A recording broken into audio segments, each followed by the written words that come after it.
महापुरुषों की संगत में नियमित रूप से जाना या ना जा पाना क्या हमारे कर्मों का फल है?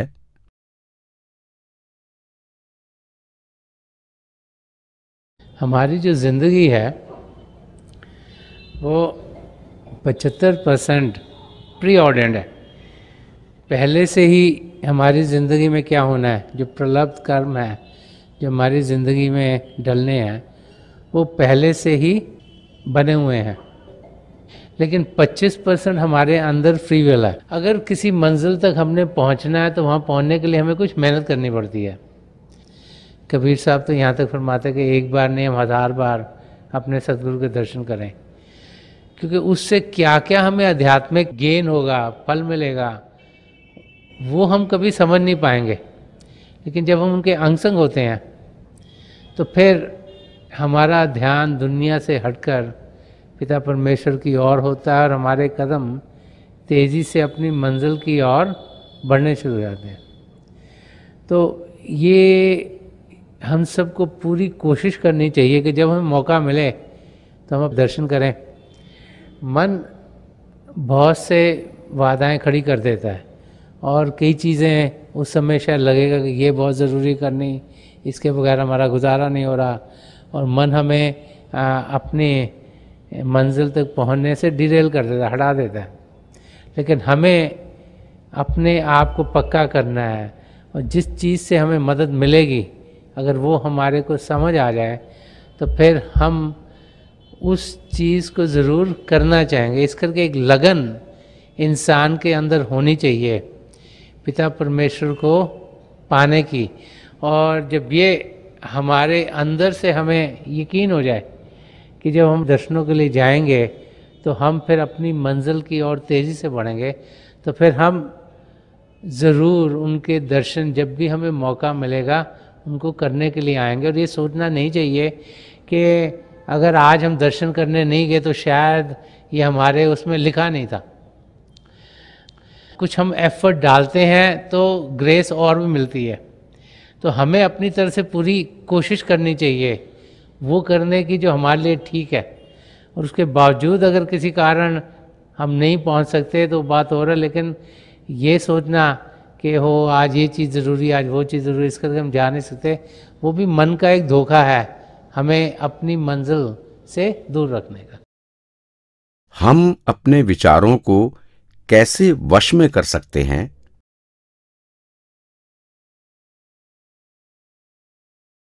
विचार हम सबको आते हैं, दिन भर आते हैं, जब कुछ काम ना कर रहे हो आते हैं, और जब अभ्यास कर रहे हैं तो बहुत ज़्यादा आते हैं। क्योंकि मन जो नहीं चाहता कि हम ध्यान टिकाएं, मन हमें विचारों के ज़रिए अपनी मंजिल से दूर करना चाहता है। मन चाहता है कि हम पिता परमेश्वर की ओर ना बढ़ें, हमारे कदम दुनिया की ओर बढ़ें। तो मन हमें विचारों के ज़रिए, चाहे विचार अच्छा हो चाहे बुरा हो, वो दोनों ही हमें अपनी मंजिल से दूर कर रहे हैं। तो मन से जो विचार आते हैं उनसे हटने के लिए, उनको रोकने के लिए तरीका एक ही है, वो है सिमरन करना। सिमरन प्रभु के जाति नाम का जाप करना है। जब हम अपना ध्यान मन ही मन प्रभु की ओर लगाते हैं, सिमरन करते हैं, तो जो मन की ताकत है वो सिमरन में जाती है। और जैसे जैसे सिमरन हमारा पक्का होता है, अच्छा होता है, तो एकदम से आंखें बंद करी और हमने सिमरन करना शुरू कर दिया, तो जितनी भी मन की ताकत है वो सिमरन में लग जाएगी, और फिर विचार भेजने के लिए मन को ताकत रहेगी नहीं। तो ये प्रैक्टिस से आता है। जैसे जैसे आप ज़्यादा प्रैक्टिस करोगे वैसे वैसे आपका सिमरन पक्का होगा। पक्का सिमरन का मतलब होता है कि सिमरन स्ट्रांगली चल रहा है, तेज़ी से चल रहा है, आपके पास ताकत से चल रहा है, और उस ताकत के सामने और कोई ताकत आ नहीं सकती, कोई विचार आ नहीं सकता। तो प्रैक्टिस से हम उस स्टेट पे पहुंच जाते हैं जब हम पे कोई भी विचार ना है। तो जितना ज़्यादा आप अभ्यास करेंगे, जितना प्रैक्टिस करेंगे सिमरन का, उतना ही आप देखेंगे कि आप उस अवस्था में पहुंचेंगे जहाँ विचार कम होंगे। और जब विचार कम होंगे तो आपके अभ्यास भी बेहतर होते चल जाएंगे। हमने एक्चुअली उस अवस्था में पहुंचना जब कोई भी विचार ना आए। दूसरा कि जो भी आपको दिखता है अंदर, उसमें आपको ध्यान से देखना है, अटेंटिवली देखना है। मेडिटेशन करना कोई स्लीपिटेशन नहीं है। मेडिटेशन करने का मतलब नहीं कि हम सो गए। मेडिटेशन करने का मतलब है कि हम एक्टिवली देख रहे हैं कि क्या हो रहा है। तो जब हमारा ध्यान पूरा उस दृश्य में होगा, देखने में, तो फिर विचार अगर आएगा भी तो साइड पे चल जाएगा।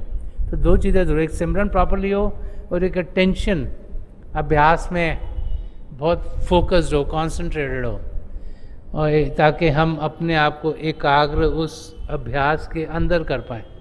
तो ये दोनों चीज़ें करेंगे तो फिर कोई भी विचार हमें तंग नहीं कर पाए। संत मत के रास्ते पर चलते हुए हलचल पर कैसे काबू पाएं?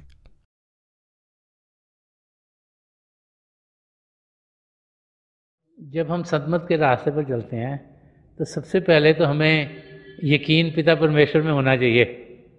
प्रभु में यकीन होगा तभी हम रूहानियत के रास्ते पर चल सकते हैं। उसके बाद हमें अपने सद्गुरु में यकीन होना चाहिए कि वो हमारे मददगार हैं। वो चाहते हैं कि हम पिता परमेश्वर को पाएं, वो चाहते हैं हम प्रभु को पाने के रास्ते पे चलें, वो चाहते हैं कि हम अभ्यास करें, हम प्रभु की ओर बढ़ें। और तीसरी चीज़ जो कि हम सबको सही तरीके से समझनी है, वो ये समझना है कि जो कुछ भी हमारी ज़िंदगी में हो चुका है, हो रहा है या होगा, वो सब प्रभु की रज़ा में है।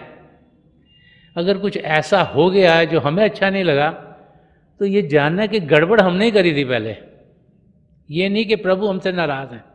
जिसको पूर्ण विश्वास है कि सब कुछ जो मेरी ज़िंदगी में हो रहा है मेरी बेहतरी के लिए हो रहा है, उसको कहीं भागने की ज़रूरत नहीं। जो कुछ उसके हिस्से में है, जो उसको मिलना चाहिए, जो उसके लिए सही है, उसको ज़रूर मिलेगा। लेकिन ये तो जानना चाहिए कि सबकी ज़िंदगी तो एक जैसी नहीं होगी ना। हम क्या करते हैं, उस ओर देखते हैं जो हमें लगता है कि हमसे बेहतर जी रहे हैं। हमारा ध्यान सिर्फ उस तरफ जाता है कि शायद ये हमसे ज़्यादा अमीर है, शायद ये इंसान हमसे इंटेलिजेंट ज़्यादा है, शायद ये इंसान पढ़ा लिखा ज़्यादा है, चाहे ये तंदुरुस्त ज़्यादा है। और हम भूल जाते हैं कि अगर नज़र को थोड़ा ध्यान से देखें, नीचे तो कितने लाखों करोड़ों लोग हैं जिनके पास वो भी नहीं जो हमारे पास है। तो इंसान की ये कुछ आदत है कि वो वही देखता है जो कि उसको लगता है उससे बेहतर है, और फिर सोचता है कि मुझे प्रभु ने ये क्यों नहीं दिया। हमें जानना चाहिए कि हमारे साथ कई कर्म जुड़े हैं, उन करके भी ज़िंदगी में असर होता है। हम अपनी तरफ से बेहतर चीज़ करें, लेकिन जो रिजल्ट्स हैं वो तो पिता परमेश्वर के हाथ में है। तो उस इंसान के अंदर हलचल नहीं होगी, या उस इंसान के अंदर हलचल कम होगी जिसका यकीन प्रभु में और अपने सद्गुरु में पूर्ण होगा। हमें ज़िंदगी ऐसी जीनी चाहिए जिसमें कि हम शांत हों, हमारा यकीन, हमारा विश्वास पिता परमेश्वर में पूर्ण हो। रूहानियत के रास्ते में सबसे बड़ी बाधा क्या है?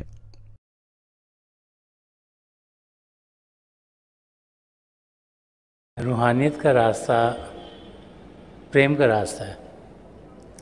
वो रास्ता जिसके ज़रिए हम अपने आप को सही रूप में जान सकते हैं और पिता परमेश्वर को पा सकते हैं।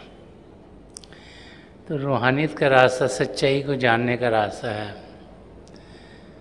और सबसे बड़ा बाधा हमें अपने आप को जानने में और पिता परमेश्वर को पाने में, सच्चाई का अनुभव करने में हमारा मन है। मन नहीं चाहता कि हम असलियत को जानें। मन चाहता है कि हमारा असली रूप छुपा रहे। मन नहीं चाहता कि हम अपने आप को आत्मिक रूप में जानें। उसकी यही कोशिश होती है कि हम अपने आप को सिर्फ बाहरी रूप में ही जानते रहें। तो मन बहुत तरीक़ों से हमें अपनी मंजिल से परे करने की कोशिश करता है। तो हमने मन को काबू करना है।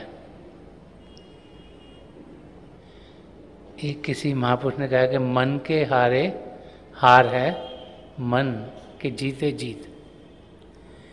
अगर हमने अपनी ज़िंदगी मन की खींच में ही गुजार दी तो फिर कुछ भी पाए बगैर हम इस धरती से चल बसेंगे। तो हमें मन को शांत करना है, मन को काबू में करना है, और मन को काबू में करने के लिए हम सिमरन करते हैं। तो जो सबसे बड़ा बाधा है मन का, उसको शांत किया जा सकता है। उसका तरीका महापुरुषों ने यही बताया है कि हम मन ही मन प्रभु के नाम का जाप करें ताकि मन प्रभु की ओर लगा रहे। तो सबसे बड़ा बाधा मन है, और मन को काबू करना, मन को शांत करना बहुत ही ज़रूरी है। तभी हमारी तरक्की रूहानियत के रास्ते पर हो सकेगी। वर्तमान क्षण में जीने का क्या अर्थ है? वर्तमान क्षण, living in the current moment, उसका अर्थ या मतलब ये है कि हम हर एक क्षण को सही तरीके से इस्तेमाल करें। टाइम किसी के लिए रुकता नहीं, चलता रहता है। घड़ी को भी देखो तो टिक टिक टिक टिक करके चल रही है, वो समय गुजर रहा है। अगर उस समय का हमने फ़ायदा नहीं उठाया तो वो क्षण प्यास में चला जाता है कि गुजर गया, उसको हम वापस बुला नहीं सकते। तो महापुरुष समझाते हैं कि जो क्षण चला गया अगर उसका हम फिक्र करेंगे तो उसका कोई फ़ायदा नहीं, तो निकल गया, वापस आ ही नहीं सकता। जो क्षण आना है उसके लिए हम प्लान कर सकते हैं, लेकिन प्लान कब करेंगे? इसी क्षण में। अगर इस क्षण में भी नहीं प्लान किया तो ये भी गुजर गया। तो इस क्षण का हमने पूरा फ़ायदा उठाना, तो कैसे उठाएंगे? कि इस क्षण को हम उस ओर लगाएं जिससे हमें प्रभु की नज़दीकी मिले। संत कृपाल सिंह जी महाराज फरमाते थे कि जो भी हम कर रहे हैं, जो हमें प्रभु की नज़दीकी दिलवाता है वो अच्छा है, और जो कुछ हमारी ज़िंदगी में प्रभु से हमें दूर लेके जाता है वो खराब है। तो हमें अच्छी चीज़ें करनी चाहिए। हमें जो ये क्षण है जो हमारे सामने है, इसको उस तरीके से गुजारना है ताकि ज़िंदगी का जो मकसद है, जो अपने आप को जानना है और पिता परमेश्वर को पाना है, वो पूरा हो जाए। तो इस क्षण में हम क्या क्या कर सकते हैं? सबसे पहले तो इस क्षण में हम सत्संग में जा सकते हैं। जिस सत्संग में जाएंगे वहाँ सच्चाई सुनने को मिलेगी, महापुरुषों के वचन सुनेंगे, तो हमारे अंदर प्रभु को पाने की इच्छा जागृत होगी। वो समझाएंगे कि हम भजन अभ्यास करें, तो इस क्षण में हम सिमरन कर सकते हैं, मन को शांत कर सकते हैं, भजन अभ्यास कर सकते हैं, अंदर की दुनिया में बढ़ सकते हैं। बार बार महापुरुष भी समझा गए हैं कि जो सेवा का फल है वो बहुत मीठा होता है। तो इस क्षण में जब हम सेवा करते हैं, जब किसी के मददगार होते हैं, इस करके नहीं कि वो हमारी मदद करेंगे जब हमें मदद चाहिए, लेकिन इस करके कि हम चाहते हैं कि उनकी ज़िंदगी में कुछ अच्छाई आए, जो कोई तकलीफ़ है वो दूर हो उनकी। तो किसी की मदद करना निष्काम सेवा भाव से, वो क्षण का सही फ़ायदा उठाना है। तो इस क्षण में जीने का मतलब है कि वो कार्य किए जाएं जो हमें प्रभु की नज़दीकी देंगे। जब ऐसी ज़िंदगी जिएंगे तो हम देखेंगे कि हम अपने मकसद को बड़ी आसानी से पा लेंगे। तो थोड़ी देर के लिए आप सब अभ्यास के लिए बैठ जाइएगा। आप जहाँ भी बैठे आराम से बैठिएगा, अपनी आंखें बंद कर लीजिएगा। ये जो आंखों के डेले आई बॉल्स हैं सीधे सामने होने चाहिए। आंखें बंद करते ही वो भाई बहन जिन्हें नाम की देन मिली है आप सिमरन कीजिएगा, और जो भाई बहन यहाँ नए हैं आप पिता परमेश्वर के किसी भी जाति नाम का जाप कीजिएगा। जाप मन ही मन करना, ऊंचा नहीं दोहराना। आपके सामने रोशनी के चिन्ह दिखेंगे और बहुत से नज़ारे आपको देखने को मिलेंगे। जो कुछ दिखता है उसके बीच में देखिएगा, और जो जो आपके लिए बेहतर है वही प्रभु आपकी ज़िंदगी में डालते चले जाएंगे। मेरी पिता परमेश्वर के चरण कमलों में जो पिछली सेंचुरी के महापुरुष हुए हैं, हजूर बाबा सावन सिंह जी महाराज, परम संत कृपाल सिंह जी महाराज और दयाल पुरुष सुदर्शन सिंह जी महाराज के चरण कमलों में यही प्रार्थना है कि जो जो हम सबके लिए बेहतर हो वही हमारी ज़िंदगी में ढले, हम प्रभु की नज़दीकी पाएँ और उनकी ज्योत से जुड़ते हुए अंदर के मंडलों में उड़ान कर पाएँ। थोड़ी देर में मैं आपको इस बैठक से उठाऊंगा और मेरी शुभकामनाएं आप सबके साथ हैं।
छोड़ दीजिए जी, प्लीज़ लीव ऑफ।